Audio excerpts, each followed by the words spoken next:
Hey everybody, how's it going? Welcome to another episode of The Finishing Blow. Hopefully you guys are having a good week. I'm pretty sure you guys know how my week was. For the entire weekend, I had zero internet access. I started posting stuff just in different orders because I couldn't get The Finishing Blow to upload, and it was just a mess. But on the flip side, not only did I get caught up, I got a little bit ahead, which is amazing. So I got a lot of cool stuff I want to tell you guys about, as well as some additional things. So let's go ahead and get started. First off, supposedly kicking off the week is Logan getting tatted up for his role in Kung Fu Jungle. Now, I don't know a lot about this, besides the fact that he mentioned it on Facebook, and he's got a bunch of tattoos, including one that references to be the best, you have to defeat like everyone else. I don't remember the exact quote, but it's got the Chinese characters for that, which very, very closely follows the synopsis for the story. Now, if you haven't read the story synopsis, don't worry about it. It's not a big deal. I don't want you to spoil it for yourself. But that is the basic concept of it, is there's a person going around killing a bunch of other martial artists. Do I think Logan is the lead villain? No, I don't. I think that he's going to be maybe a flashback person that Donnie fights, because it doesn't really make any sense to me to see why Donnie and Logan fighting would be the final fight.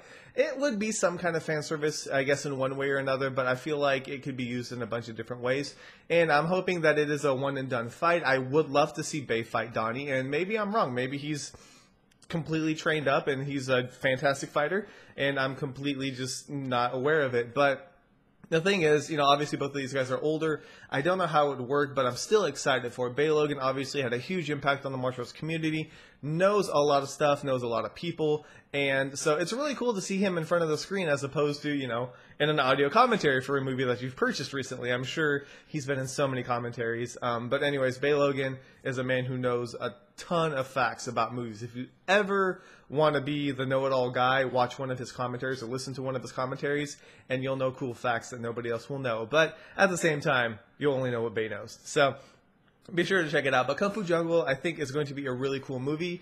I have high hopes for it. It's a modern film, not so much visual flair. I think it's going to be a good throwback. Since Special Identity, Donnie's been doing a lot of 3D-ish with the Iceman and the Monkey King and things like that. So it'd be cool to see him return back to form. So I'll let you guys know as soon as I learn more about it. On the flip side, remember that Bruce Lee biopic that was coming out that we haven't heard about for a little bit? It's still happening. Just because you haven't heard about it doesn't mean it's not happening or it's faded off the face of the earth. But there is new information saying that there's a director attached to this project now. Now, the director's name, I think, is George Nolfi or Nolfi. I'm not sure how you pronounce it. The only film that he's actually directed, from what I'm aware of, is the Adjustment Bureau with Matt Damon. So he doesn't have a lot of films under his belt, but he's done a lot of screenwriting, and apparently the people who are writing this also wrote the Ali film and another biopic. So that's kind of their forte. They do biography-style films. Now, what's going to be different about this, apparently, is this is going to be told from a student's perspective about one of the most, I guess, controversial fights that Bruce Lee's been in. I haven't followed Bruce Lee very closely. I'm going to be totally honest with you guys. I don't know a lot about Bruce's personal life. I've seen his films, I've read some of his philosophy, and I love his philosophy. But when it comes to, down to the nitty-gritty of, what he did when he was younger, or who he fought and who challenged to, stuff like that, I'm not really very, very competent on. So I do apologize for that, but it seems like an interesting take. Now, I don't know how this is going to do, because I feel like there's only so many sides to Bruce Lee. You've seen all these different films, whether it's the action side or the what was it, My Brother Bruce Lee, or Bruce Lee My Brother. I forgot how they move those words around, but one of those where they showed the softer side with the ballroom dancing and things like that. So I don't know how many other sides you can really show of Bruce, but it is what it is. You can't really prevent this from happening. Now, it is going to be a Hollywood production. I do hope that they cast a Chinese name for this role. I strongly believe that there are plenty of people capable of doing this who are very fluent in English, and there's no reason why they shouldn't have to cast anybody outside of that area. But, in the end, I'm not in charge of casting. Somebody else is. So best of luck to them, and I'll keep you guys posted as I learn more about the film.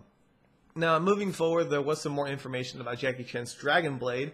Mel Gibson apparently is out of the film. He is not going to be in the film anymore. But on the flip side, we have Adrian Brody and John Cusack. So I guess 2 for 1. but I don't really know why Mel Gibson dropped out or how involved in the project he was. I hadn't seen any pictures of him on set, but we do have some images of both Cusack and Brody on set working on the film with Jackie, so we know that they're actually doing it. Obviously, this is a big budget production. I don't know exactly how this is going to fall altogether. I'm still kind of confused on the plot, whether it's going to be, a drama or a comedy. I feel like it's going to be a comedy with Cusack in it as well. And I'm not saying he does specifically funny roles. He's done a ton of other roles as well. But the way it is, I think the chemistry with Jackie and John Cusack would be the most interesting from a filmmaker and a theater goer's perspective. So be sure to stay tuned on that. I'll let you guys know when I learn more about the film, but I am really curious about it. Lots of cool photos, things like that, so be sure to check those out as well. Alright, next up, speaking of behind-the-scenes things, we have a new trailer and some behind-the-scenes videos as well as some extra photos for The Expendables 3. Now, I've been really excited about The Expendables, and I'll be honest, there's been a lot of stuff that's coming out for it, and I haven't been able to catch a lot of it, but now I'm trying to go back and kind of make up for lost time, and I wanted to write about this for a while, so be sure to check it out. The behind-the-scenes videos are great. You got some interviews. You got a brand new trailer, which I feel is very, very well done. I like the chemistry of the characters. I think I've said that time and time again, but I really enjoy how the characters interact with one another, more than the action even, because it feels like a real group of people, and they have their own quips and traits and characteristics, and I think that fusion of so many different characters and so many different styles is what makes The Expendables so great. Yeah, the action is good, but it wouldn't be as good if the characters weren't as likable. And so I think the trailer does a really, really good job of showing us exactly what The Expendables 3 is going to be about and what we can expect. So be sure to check out the trailer as well as the other things if you have not seen that quite yet. Alright, and lastly, got some brand new fight clips for High Kick Angels. Now, this movie I'm actually looking forward to. The other two films, High Kick Girl and Karate Girl, were kind of, they were okay, but they had spots where they looked like they could really be standout. Now, High Kick Angels, I think the first thing that I really noticed was they didn't do as much of the double takes, as much as the slow-mo as they have done in previous films, which is great. When I watched the original High Kick Girl, it was really, really excessive, I think, with the slow-mo and the double takes. If you don't know what I'm talking about, check out the movie or see if you can find a clip online, but you'll see it. You'll see very, very repetitive takes. And it kind of felt like they were padding out the film just to pad it out. This one, you've got three girls, equally as talented and doing different things with their fight styles. You've got one that's a dancer, I think one that's a straightforward fighter, and then one that's a model/fighter, I think. I don't remember exactly, but you've got three different girls, three different styles, and a lot more things that you can do with it. Yes, some of the fights seem a little campy. I remember one that takes place, it looks like a lot of them takes place in a school, so I don't know if it's just different pieces from one fight. But you've got the girl fighting, she gets a bucket on her head, and she keeps fighting. And I felt like it was really strange because I think anybody who gets a bucket placed on their head would probably take it off before they continue to fight a group of men. But hey, maybe she's just a lot more skilled than I am. So anyways, be sure to check out those clips if you're curious about the movie. It's coming out, I think, within the next week or so in Japan. So maybe able to get some more information or some more trailers, things like that for the movie in the upcoming weeks. But that's really all I have for the news side of things. And then, of course, for my review, I finally got to watch Police Story in 2013. Good God, I've been waiting for that movie forever, and I finally got to watch it. And I went ahead and wrote a review for it. Let me know what you guys think about it. I've heard mixed things. I try not to watch a review or read a review until I watch it for myself, write my own thoughts, and then compare it. But a lot of my friends and things like that, people who have watched the film, were telling me different things about the movie. And so I think my take on this is a little bit different than theirs, but give my review a read and let me know what you guys think. And that's really everything I have for this week for the site. Now, on the flip side, I do want to tell you guys about another video that I posted. It's actually a little bit weird because I wanted to post it over the weekend, and I couldn't get the time to do it with the internet being down and me trying to catch up. It just slipped through the cracks. So, I've got long hair in this other video, but I did get a haircut, as you guys can tell.